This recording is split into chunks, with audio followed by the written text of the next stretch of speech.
Podle průzkumu veřejného mínění se naše společnost ze všeho nejvíce obává terorismu. Co o něm ale vlastně víme? Politické spektrum, dobrý den. Jan Hradil, dobrý den. Dobrý den. David Kádner, dobrý den. A Petr Krátký, dobrý den. Dobrý den. Pánové, terorismus nebo činy, které se blíží terorismu nebo s ním nějakým způsobem korespondují, to už je taková, řekl bych, až všední záležitost. Nedávno výstražný telefonát do sněmovny, že nám vybuchne, útok v Charkově, vražda Borise Němcova, mrtví v Uherském Brodě.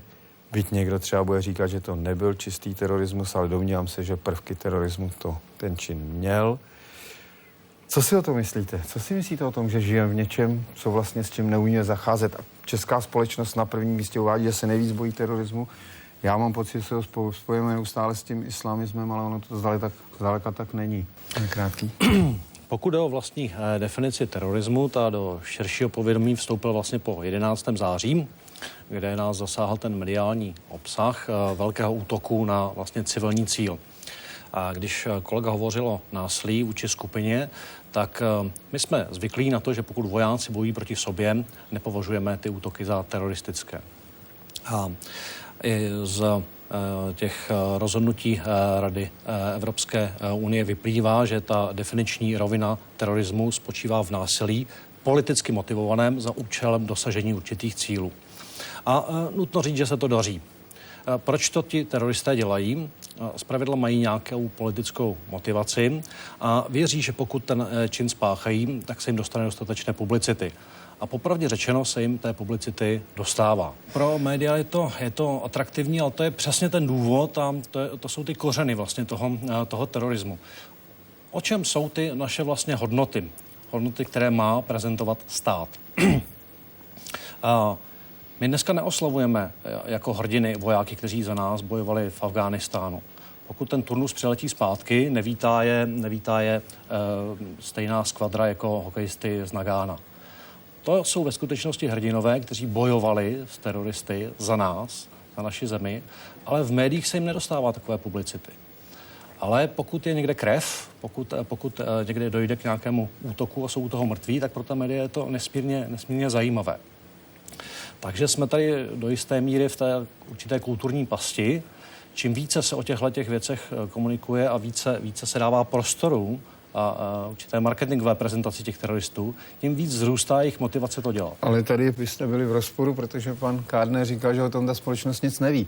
A já myslím, že tady je taky problém zastrašení společnosti a tu zastrašíte, to je jako, aby to nebylo v médiích, to prostě není možné. To prostě není možné. Neříkejme si, tenhle pořad mě občas připadá, že média mohou zejména za všechno špatné a pak za to, že malé strany nejsou v parlamentu. A to je, já myslím, že média nemohou za všechno. Média jsou prostě obraz společnosti. Krátká reakce. Já si nemyslím, že média mohou za všechno. Média jsou odrazem určitého nastavení té společnosti. Ano. A to je problematické. Pokud se podíváme, kdo dneska dělá v Evropě teroristické útoky, zpravidla to nejsou nějací příslušníci nějakých diskriminovaných, utlačovaných menšin ze špatných sociálních podmínek. Jsou to lidé, kteří vychází z nějakého ideologického podhoubí, mají nějakou silnou politickou ideu. To, co současné státy zpravidla neumějí postavit proti této ideologii, tu ideologii vlastní. Jo, to je pravda. Na druhou stranu jsou známy příklady efektivního výkonu té činnosti tajných služeb, kdy výslech podezřelého na jednom konci světa umožnil zabránit bombovému atentátu na letadlo na úplně druhém konci světa. Takže pokud ty tajné služby, a to je v podstatě odpověď na tu vaši otázku, co se sebevražednými atentátníky, tak náš civilizační okruh nemá asi jiný prostředek než právě činnost těch tajných služeb, infiltraci toho prostředí, kde se ten terorismus rodí, a preventivní akce. Protože odstrašení v podobě trestu za to, že něco uděláte, opravdu na teroristu, který je politicky motivovaný, nefunguje. On do té akce jde s tím, že pravděpodobně zemře, že bude postihovaná jeho rodina. Čili ty běžné prostředky trestního práva, které už dneska ty činy násilí proti skupině obyvatel, osob, majetku a tak dále postihují, na ně prostě nejsou účinné.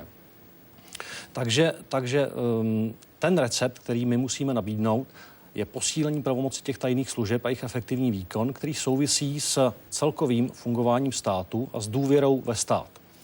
I ty samotné tajné služby musí mít důvěru v ten stát, pro který pracují, aby mohli efektivně pracovat.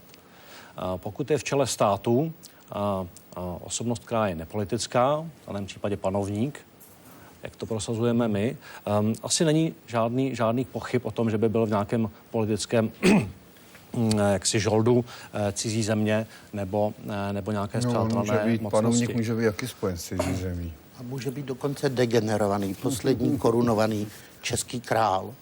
No, tak to může, 1848 to je odstoupil. pravda, ale potom ty panovnické rody mají právě způsoby, jak toho kandidáta. To je otázka i třeba... Ale vraťme se k myšlence. Panovníka v Anglii, který byl nucen odstoupit, protože nebyl vhodným kandidátem. A pokud je v čele státu někdo, kdo vzbuzuje důvěru v ten stát, tak i ty tajné služby nemají asi obtíž mu sdělovat ty informace. Pokud máte v čele státu prezidenta, jehož bezpečnostní aparát má problémy s bezpečnostními prověrkami, tak asi to trochu oslabuje v důvěru v ten stát, nejen z hlediska těch tajných služeb, ale i z hlediska občanů.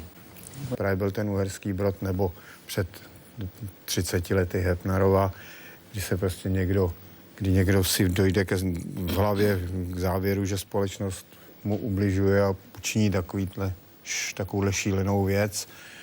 To není politická záležitost, nicméně je to protispolečenské v každém případě, ale tomu se žádná společnost neubrání a svádět to na systémy a taky nesmysl, podle mě. To asi ano, to je situace, k níž nastane, protiž níž jako není obrany proti šílenství člověka, a to není terorismus. No, ale je to protispolečenský čin. Je to protispolečenský čin, násilný. ale definicí terorismu je ta politická motivace. No, pokud někdo si řeší své osobní definicí terorismu ať už vraždou nebo sebevraždou, no. to máte pravdu a já mluvím o té evropské definici, vycházející z těch právních aktů Rady Evropské unie, a tam ta politická motivace toho násilí je jedním z definičních Konečným prvků. cílem terorismu je politická změna. Ano.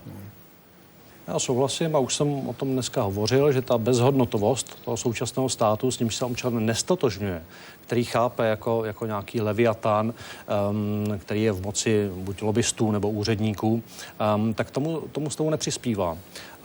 Konfucius svého času hovořil o 3 základních funkcích státu. To je nasytit obyvatelstvo, zajistit mu obranu před vnějšími útoky a vytvářet důvěrné prostředí, důvěru v ten stát. V období hladomoru je možné omezit ten jeho ekonomický prospěch, ale zůstává obrana, zůstává důvěra ve stát. V období války je možné čelit nějakým útokům, slabit tu obranu, ale musí zůstávat důvěra ve stát. Pokud padne důvěra ve stát, padá ten stát jako celek. Internetové diskuse jsou do jisté míry stoka, že to je pěna. Já se domnívám, že to je velice zjednodušovaný pohled, že tam se ti frustrovaní lidé motivují, podporují, do jisté míry se mohou i sjednocovat. Vstupuje do nich bezesporu propaganda zájmová různých skupin, včetně zahraničních, například ruská. Čili to nemůžeme se na tyhle věci dívat prostě tak jako, že to je jenom taková, jak jsem říkal, pěna. Co vy si o tomhle myslíte, že vůbec někdo takhle něco takového vůbec vypustí z pusy, že to je škoda? Tak internet sám o sobě není regulovatelné médium, pokud bychom se nechtěli vrátit k nějakým praktikám cenzury, a to do svobodné společnosti rozhodně nepatří. A já jsem zastáncem trochu možná extrémní teze, že ve svobodném státě si může každý myslet, co chce, a říkat, co si myslí.